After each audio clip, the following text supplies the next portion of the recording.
Apparently now we are very close to the president coming into the treaty room there, where he will make a statement on his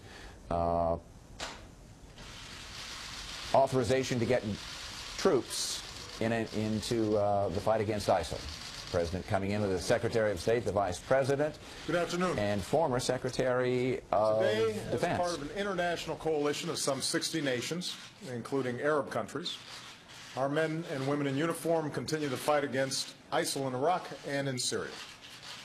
More than 2,000 coalition airstrikes have pounded these terrorists. We're disrupting their command and control and supply lines, making it harder for them to move. We're destroying their fighting positions, their tanks, their vehicles, their barracks, their training camps, and the oil and gas facilities and infrastructure that fund their operations.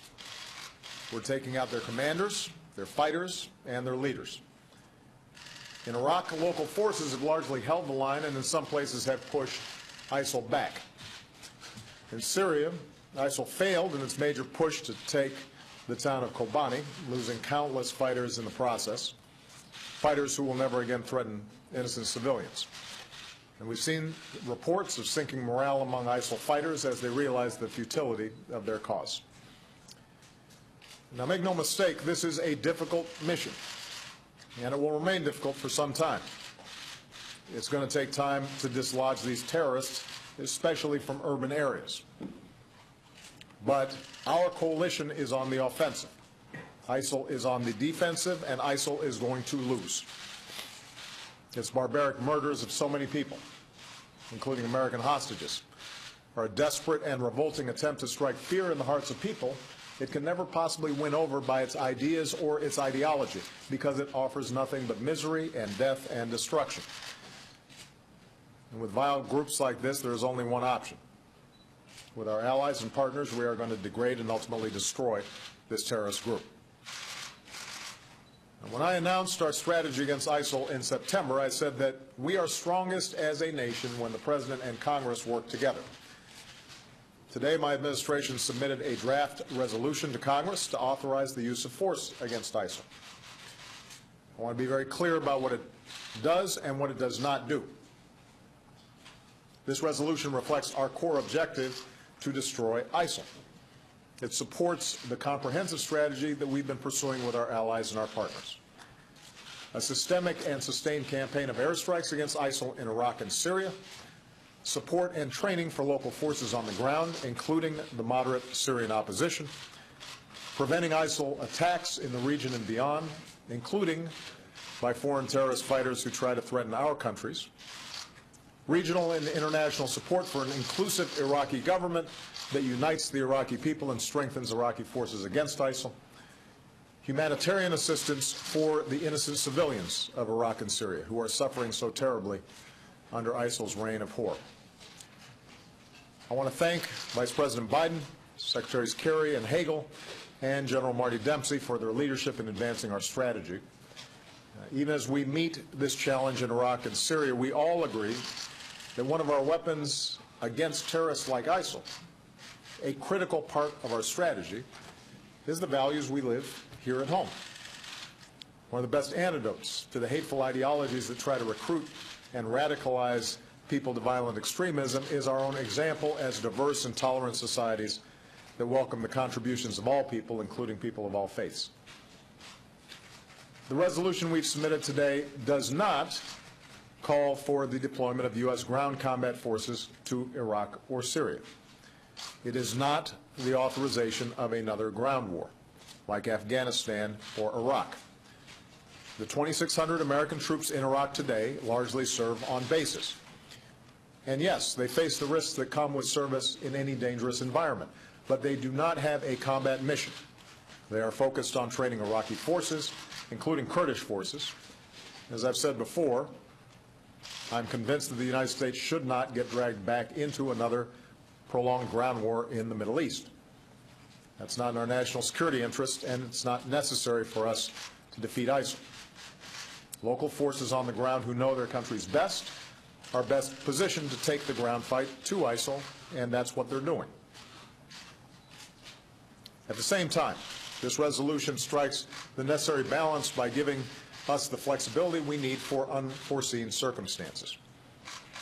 For example, if we had actionable intelligence about a gathering of ISIL leaders and our partners didn't have the capacity to get them, I would be prepared to order our special forces to take action, because I will not allow these terrorists to have a safe haven. So we need flexibility, but we also have to be careful and deliberate. And there's no heavier decision than asking our men and women in uniform to risk their lives on our behalf.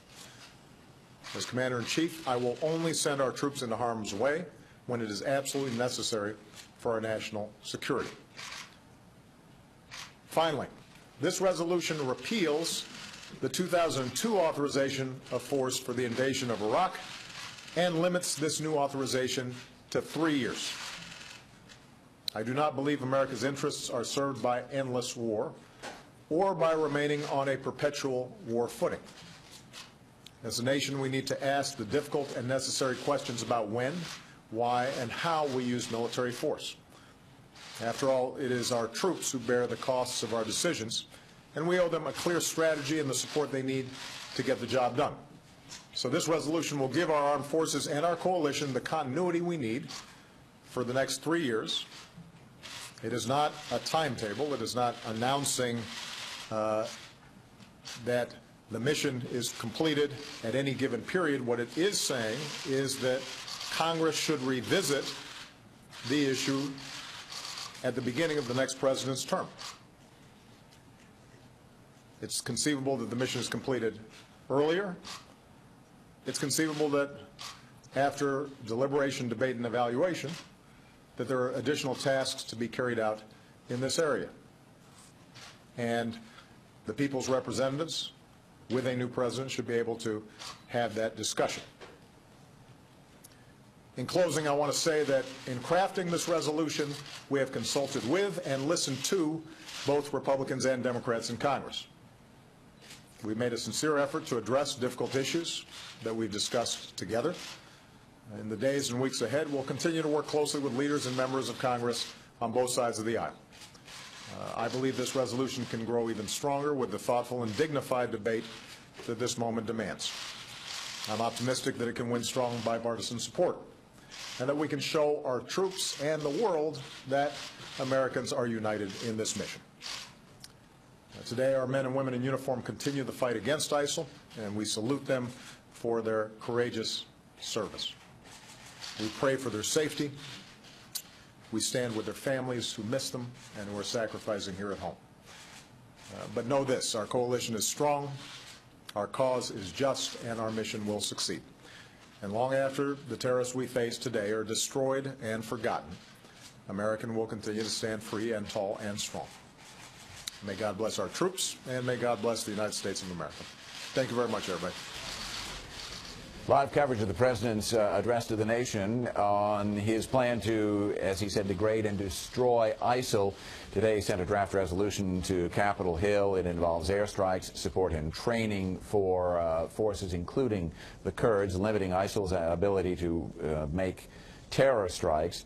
The President reiterated that there be no ground troops to Iraq or Syria in this. It also comes with a 3-year time limit. The President said this proposal came after bipartisan consultation with Congress. House Democratic leader Nancy Pelosi of California issued a statement earlier saying Congress should pass legislation she described as narrowly tailored to the fight against the Islamic State. House Speaker John Boehner said he doubts that the President's proposal would give the needed flexibility and authority to military commanders. Live coverage for you here on News Channel 8 on what has been a very busy Wednesday in the nation's capital. We step away for just a bit.